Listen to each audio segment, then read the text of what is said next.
Hello and welcome you all in today's session of Government Policy Measures to Promote Education. It is essential for India to provide its population with quality education and skills in order to take advantage of its huge demographic dividend. The first national policy on education was formulated by the Indian government in 1968 based on the recommendation of the Indian Education Commission, also known as the Kothari Commission. The policy was further modified in 1992. The Union Cabinet, chaired by the Prime Minister Shri Narendra Modi ji, approved the National Education Policy on 29th July 2020, making way for large-scale transformational reforms in both school and higher education sectors. This is the first education policy of the 21st century and replaces the 34-year-old National Policy on Education which was framed in 1986. Built on the fundamental pillars of access, equity, quality, affordability and accountability, this policy is aligned to the 2030 Agenda for Sustainable Development and aims to transform India into a vibrant knowledge society and global knowledge superpower by making both school and college education more holistic, flexible, multidisciplinary, aimed to 21st century needs and bringing out the unique capabilities of each student. So let us have an overlook on it. First, we will understand what is social infrastructure. Social infrastructure refers to the creation and maintenance of the facility and structures that support the delivery of social services to the people. It refers to the combination of various facilities, places, programs, services and networks that enable the delivery of social services such as education, health, and water supply etc. to people. The importance of social infrastructure with respect to education, health and family welfare can be explained through the following points. What is the importance of social infrastructure? Why social infrastructure is very important? First is human development. It is not sufficient to measure economic growth alone in order to understand the country's level of development. The capabilities of people are crucial criteria for assessing the overall development of a country. Social infrastructure raises the level of human development by widening people's choices, strengthening their capabilities, and improving their living standard. India ranked 130th in 2018 HDI, that is Human Development Index, out of 118 9 countries rankings released by the UNDP in 2018. So, social infrastructure helps in human development. Another importance of social infrastructure is economic growth. Social infrastructure helps in raising the productivity of human capital. Human capital includes the knowledge, attributes, skills and abilities of human resource used to create economic value. Education raises the efficiency of human capital by imparting theoretical as well as practical knowledge. Similarly, good health conditions enable human resources to perform well and achieve better outcomes. Social infrastructure also promotes positive externalities. Now, what is positive externalities? Positive externality is a benefit enjoyed by a third party as a result of transaction. Education, healthcare, and family welfare services provided through social infrastructure have positive externalities. Thus, positive externalities services not only benefit the targeted beneficiary but also as the society as a whole. Social infrastructure also improves the quality of the life and raises the standard of living. With well developed infrastructure for provision of better healthcare and educational outcomes, there is improvement in overall standard of living across nation. It leads to enhancement in quality of life. Social infrastructure also increases productive efficiency. Efficient utilization of productive resources depends on the knowledge and skills of human resources. Improvement in physical and intellectual capabilities of human resource through education and health programs helps in achieving better resource utilization and increasing the productivity. So, human capital, including the knowledge, skills, and abilities of human resource, are used to create economic value. So, education raises the efficiency of human capital. Next is, it also helps in social change. Now, improvement in education sector is expected to enlighten people's minds. Spread of education is essential to bring about changes in social relationships between people, reduce social discrimination, promote social harmony, and reduce social conflicts. Thus, we can say that social infrastructure is aimed at reducing poverty and equality of opportunities, improving delivery of education and healthcare, and providing a life of dignity to the vast majority.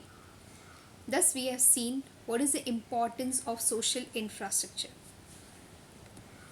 Now, let us have a look on the government policy measures to promote education. What are the policies framed by the government to promote education?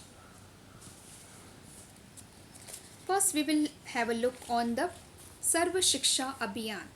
That is, it is a flagship program of the government which aims at universalization of elementary education. It extends to the entire country and is implemented in partnership with state governments.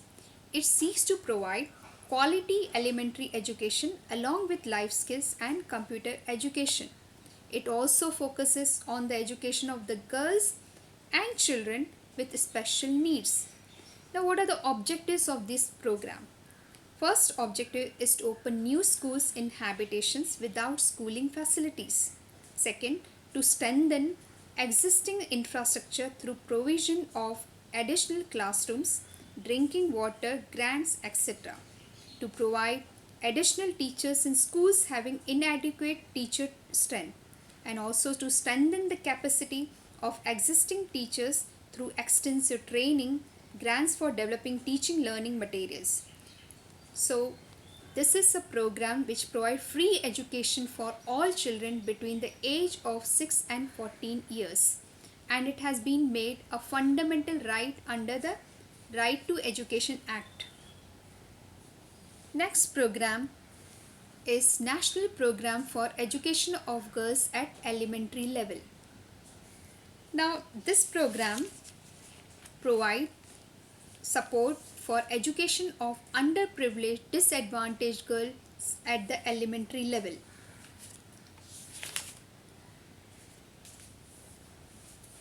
The program was approved in July 2003.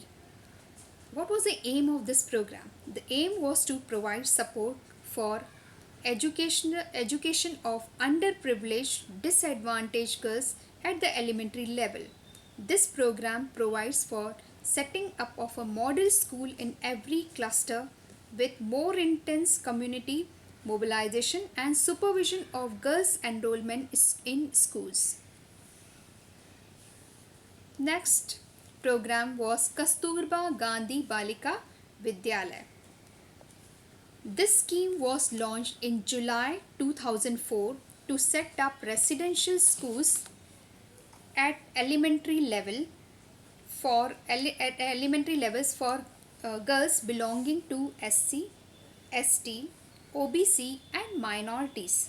It is implemented in educationally backward blocks where rural female literacy is below 30% and in selected urban areas where female literacy level is below the national average. It is funded on cost sharing basis between the center and states in the ratio of 75 is to 25. That is 75% cost is borne by the central government and 25% by the state government. Next program. So basically this program was set up for providing what?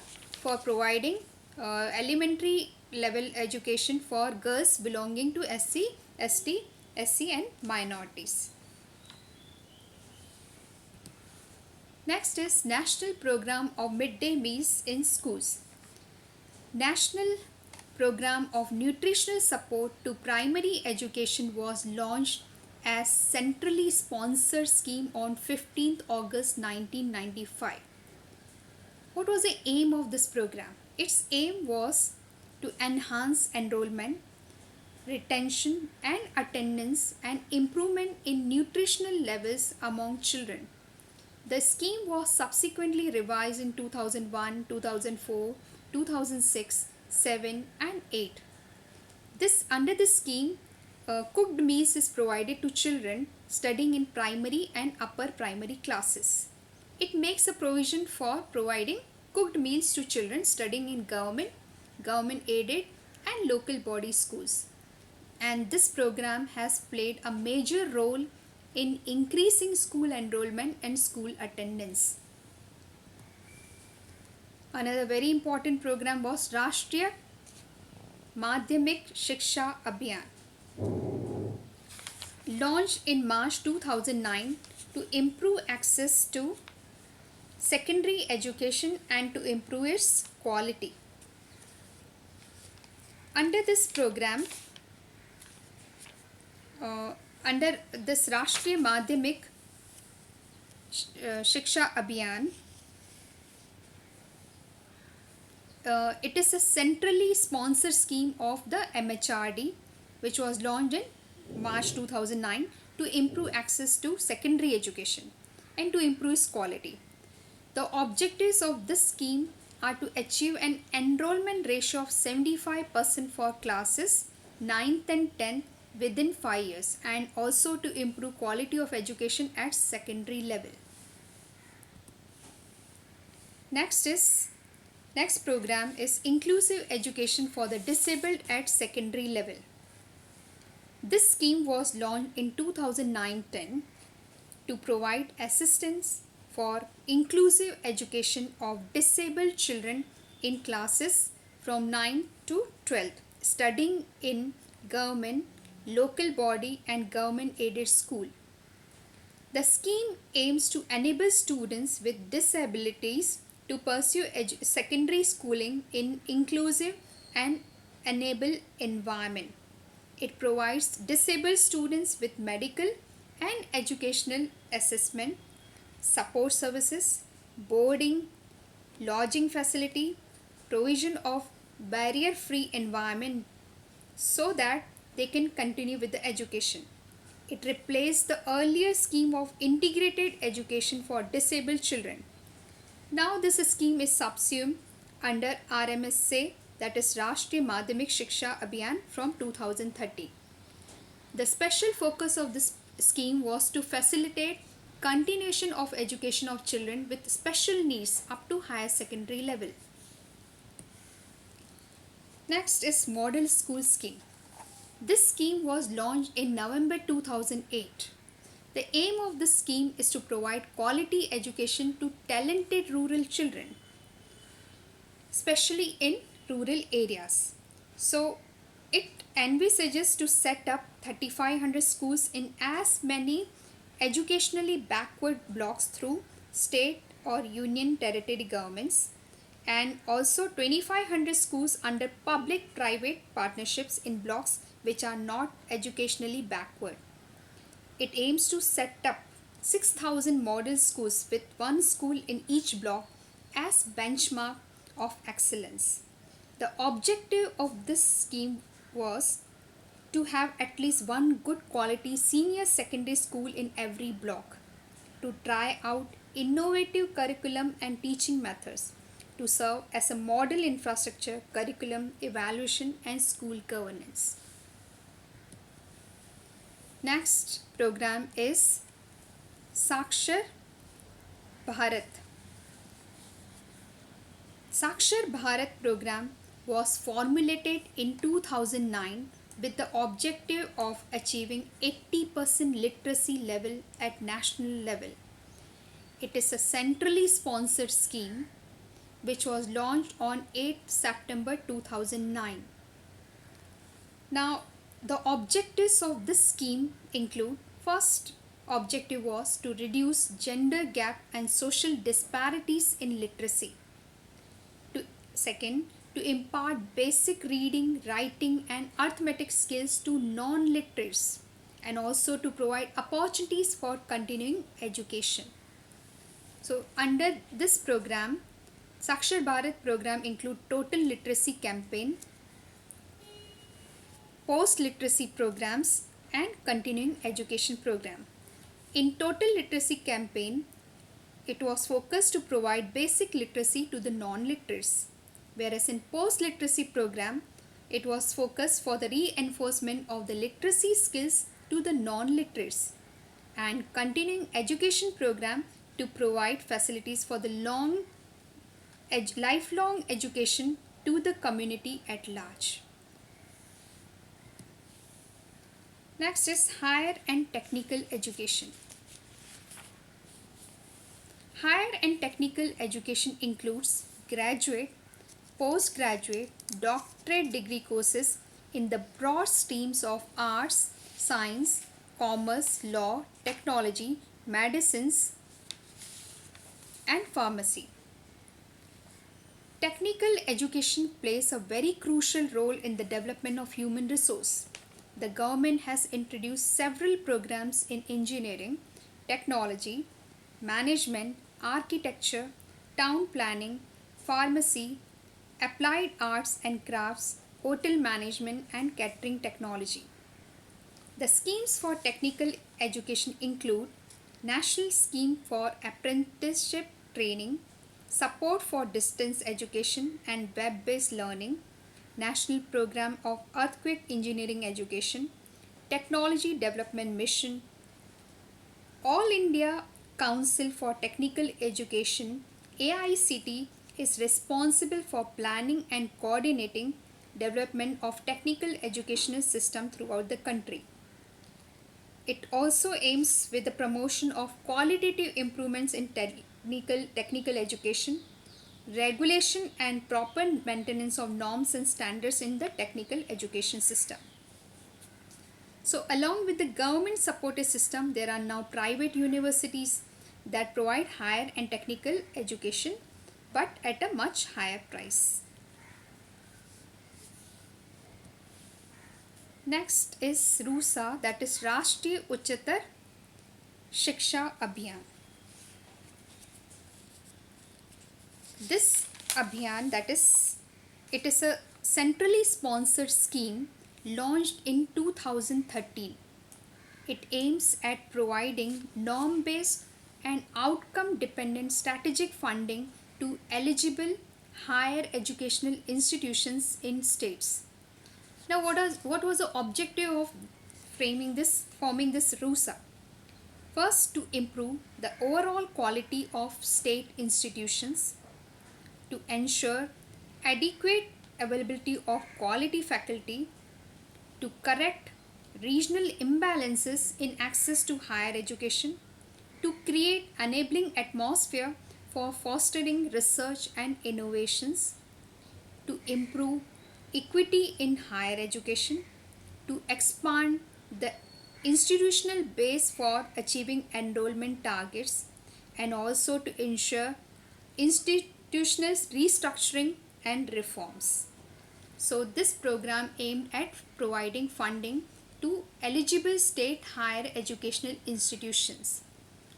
We have seen what were the important inputs of this RUSA.